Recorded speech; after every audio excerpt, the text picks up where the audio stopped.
이제 2030년까지 거의 1,000조 원 시장이다 이런 얘기를 해요. 해양 풍력 시장이. 그렇죠. 맞습니다. 그런 연구 보고가 있더라고요. 예, 더 합니다, 지금. 예. 그런데 그래서 전략이 일단 지능형 에너지 고속도로 문제가 이제 등장. 네. 이게 뭡니까? 그 에너지 고속도로라고 하는 거는 뭐냐면 이제 해상풍력에서 생산된 발전된 전기를 기존에 있던 이런 송전 철탑에다가 바로 이렇게 연결이 할 수가 없습니다. 너무 포화 상태라서. 그래서 뭐냐면은 우리는 그 바다에서 종류가 두 가지가 있습니다. 하나는 HVAC가 있고 HVDC가 있습니다. 그러니까 흔히 말해서 HVDC는 하이 볼테이지 다이렉트 커런트 그래가지고 이건 DC 케이블로 보내면은 이게 변전소가 아니라 변환소가 필요합니다. 그래서 타워에서 생산된 전기를 해저 케이블로 끌고 와서 육지로 바로 저기 송전 철탑으로 물리지 않고 바다로 해서 만약에 이제 한 예로 보면 신안이면 신안에서 예를 들어서 저기 저 태안으로 태안에서 평택으로, 평택에서 인천으로 이런 식으로 해서 그 저기 DC 케이블로 연결해놔서 송전 철탑망을 바다로 하자는 겁니다. 그래서 바다로 하게 되면은 말씀하신 대로 지금 현재 우리 국민의 정서상 아주 문제없이 그래서 그걸 에너지 고속도로라는 표현을 씁니다. 그래서 에너지를 신속하게 보낼 수 있는 HVDC로 가자. 그러면 결국에는 그게 통일 한국 시대에도 나중에도 그렇게 물려놓으면 북한과 우리나라도 전력 수급이 불안정할 때 이게 안정적으로 공급할 수 있는 공급망뿐만 아니고 이 전력이 안정적으로 할 수 있는 시스템이 DC입니다. 그래서 DC로 하자라는 게 에너지 고속도로의 핵심입니다. 기본적으로 이제 AC와 DC로 이렇게 전력을 조성할 때 어떤 차이가 있습니까? 그러니까 AC 같은 경우에는 이게 우리가 송전하는 게 한 40km 이내 가면은 손실률이 상당히 많다. 근데 이제 DC로 가면 다이렉트로 가면 한 100km 정도 가더라도 손실률이 적다. 그래서 유일하게 우리나라에서는 DC로 한 사례가 3건 있습니다. 그 현재 이제 뭐냐면은 해저 케이블로 그 저기 완도 제주도 그 101km 그러다 보니까 이제 DC로 해야 되고요. 그다음에 완도 진도 그다음에 세 번째 완도 또 제주도 이렇게 해가지고 그 저기 해저로 깔은 게 있고요. 그다음에 이제 전력을 안정적으로 공급하기 위해서 그 평택 고덕하고 당진간 그런 데 같은 데는 DC로 물려놓으면 그 케이블이 되게 안정적으로 그렇게 쓸 수 있습니다. 그러니까 동해서의 그 무궁무진한 풍력 자원에서 나오는 에너지를 전기 에너지를 서울의 공장에다 딱 보내주자는 얘기군요. 그렇죠.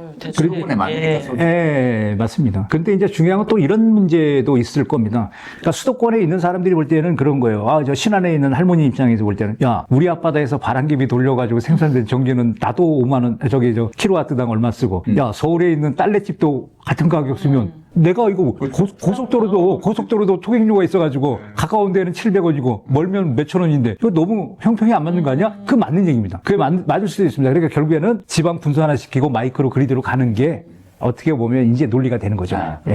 그런데 이제 밤이라는 거는 밤이나 낮이나 계절이나 뭐 이런 차이가 좀 있을 거예요. 분명히 있습니다. 안 될 때도 있고. 그럼 에너지는 어딘가 좀 저장 장치가 있어야 되지 않겠어요? 그렇죠.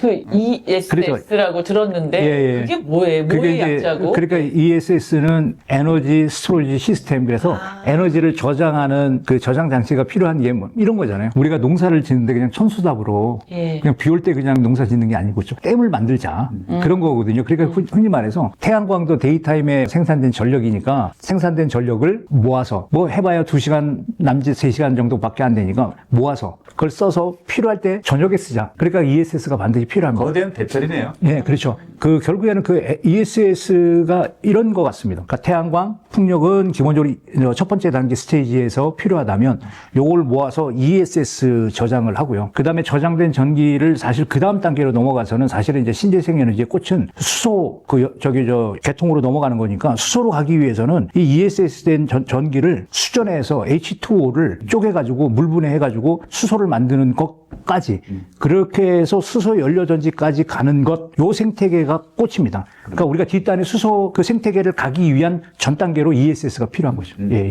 또 하나의 문제는 아까도 이제 지적을 여러 방향에서 해주셨지만은 규제가 있을 것 같아요. 국민적 합의 뭐 이런 문제 아니겠어요? 그러니까 저는 개인적으로 생각할 때 이런 거에 대해서 규제라는 차원을 떠나서 국가가 봤을 때 진짜 이게 어떤 그 제도를 통제하기 위한 규정을 만들지 말고 이 일을 도와주기 위한 방법의 조력자가 됐으면 좋겠다는 생각이 솔직히 듭니다.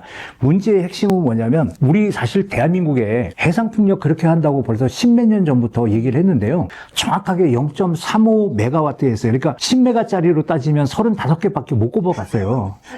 그게 제일 저항은 누구라고 생각하십니까? 저항은 솔직히 국가의 어떤 규제죠, 뭐. 솔직히 얘기해서 제가 만약에 오너 입장 같으면은 지금 당장 전기가 부족해요. 진짜 아버지 입장의 마음으로 보면 야, 새끼야, 빨리 지금 뭘 필요해? 야, 지금 우리 시체말로 뭘 가려 지금? 야, 빨리 해. 여기 문제 있어? 불러가지고. 야, 군에 불러서. 그 다음에 여기 불러가지고. 야, 이거 작전상에 문제 있어? 야, 여기 잠수하면 안 다니잖아. 이 사람은 30m에도 안 다니는데 뭐 다닌다고 해서 금방 걸어오지 말고 임마. 야, 빨리. 야, 해. 그렇게 해서 하는 것처럼 뭔가 적극적으로 해줘야 외국 사람이 뭐들 하는데 지금 보시다시피 광화문에 가보면 웬만한 건물에 전 세계 투자자 회사들이 다 들어와 있습니다. 신재생에너지 투자하려고. 하려고. 아이고. 근데 그렇게까지 와 있는데. 그래서 지갑을 열라 그래도 우리가 수용을 못해서 못 우리나라 그럼요. 제가 늘 답답하게 생각해. 한 예로 이제, 예를 들어서 제가 이제 완도에서 처음 사업을 시작하면서 그랬는데, 완도에서 그랬어요. 완도에서 무슨 사업을 한다 그러면은 막지 마라. 제가 이제 고위 공무원 이제 선배님한테 그래서, 선배님, 완도에서 여기 와서 사업하겠다는 사람이 있으면 무조건 환영해라. 자, 환영하면 그 사람이 와서 밥도 먹을 거고, 저녁에 안 되면 접대한다고 술도 한 잔 먹을 거고, 여러 가지 비용을 쓸 때까지는 놔둬라. 그리고 설계까지 할 때도 놔둬라. 설계도 해라. 바다 설계해서 물속에 들어가서 사이드 스캔 소나가 됐든 멀티빔으로 했든 설계를 해라. 놔둬라. 수십억을 써야 나머지 뒷단에 돈이 따라 들어오지. 처음부터 박으면은 맨날 되돌리다가 그 해양 환경을 살린대. 형님, 생각을 바꿔라. 이 사람들이 돈 쓰러 올 때에는 돈을 편안하게 쓸 수 있도록 배려해서 쓴 다음에 우리가 얘네들이 어떤 패턴으로 투자를 하고 그렇게 하는지를 우리가 배울 필요가 있다. 근데 죄송한 얘기지만 대한민국에서는 그렇게 투자할 사람이 없습니다. 몇 조라는 돈은 쉽게 투자 못 합니다. 그렇죠. 네. 당연하죠. 네. 돈을 쓰겠다고 지금 기회를 엿보고 있는 사람들이 맞습니다. 있는데 그걸 우리가 막고 있다. 이게 그렇죠. 좀 당황스러운 말씀이네요. 네. 그 첫 번째 이유가 환경? 그러니까 환경이라기보다는 아까 말한 대로 솔직히 말씀을 드리면 국산화 비율을 맞추세요 그러는 거예요. 국산화 비율. 근데 중요한 건 국산화 비율을 맞추면 효율이 안 나오니까 누가 투자하겠어요? 아니, 그냥 솔직히 얘기하면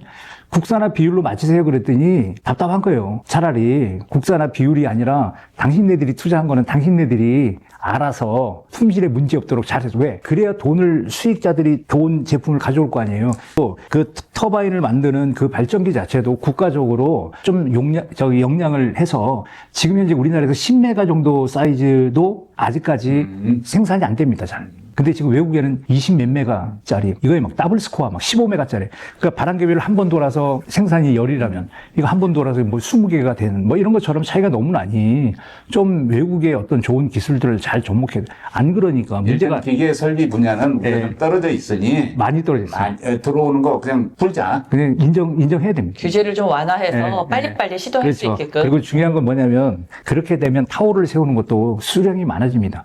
3메가짜리를 300메가 하려면 100개를 세워야 되고요, 100개를. 5메가짜리를 갖다 300메가 하려고 그러면은 60개를 세워야 되고. 근데 이걸 갖다가 10메가짜리를 하면 30개고 점점 줄어드는 거니까요. 20메가짜리면은 몇 개 안 세워도 될 정도니까. 예, 그럼요.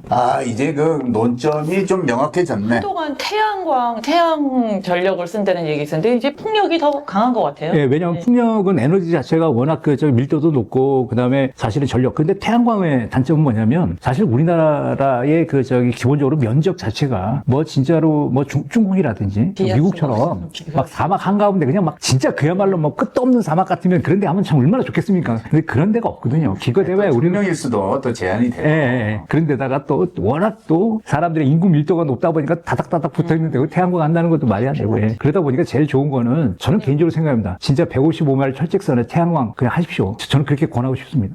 철책선을 그냥 태양광. 예, 그러니까요. 그게 정답이. 그럼요. 자기가 있어야 돼. 그럼 번쩍번쩍 막 그냥 비치면 지도 겁날 건데 센서 달고 안 그렇습니까? 앞으로는 이제 막 거대한 그냥 해상풍력 그 날개가 돌아가는 이제 대한민국이 되겠어요. 네. 바람의 시대. 네. 바람의 시대 대한민국의 대항해. 그렇죠. 이런 원대한 생각이 좀 드네요. 이제 패러다임을 완전히 바꿔서 사실은 이제 결국에는 이제 바람이 에너지고 빛이 에너지인 시대가 됐으니까. 네, 네. 중동의 유전이 마를 때 대한민국의 바람이 그래서 이를 대체할 사실은 것이다. 중동에서도 태양광이라든지 그렇게 관심을 갖는 이유는 그겁니다. 솔직히. 네, 솔직히. 언젠가는 마르겠지. 그렇죠. 뭐 언젠가는 뭐 그러지 않겠습니까? 예. 그러니까 빨리 지금 이렇게 개발하고 신재생 에너지에 네. 주력을 쏟아야 돼. 그러니까 유한한 자원이기 때문에요. 예. 그러니까 우리 지금 에너지 위기 왔다고 너무 겁만 먹고 있지 않아야 된다고 생각이 됩니다. 아, 그럼요. 그럴 게 뭐 있습니까? 또 그러고 헤쳐나가는 거고요. 전략은 물론 미덕이지만 네. 돌파구가 있을 땐 또 쓸 건 써가면서 미래도 향해 가자고요. 그리고 막말로 에너지 없으면 전쟁도 되겠습니까? 아니, 드론 띄운다는데 보니까 거기다 배터리 달고 띄워야 되는데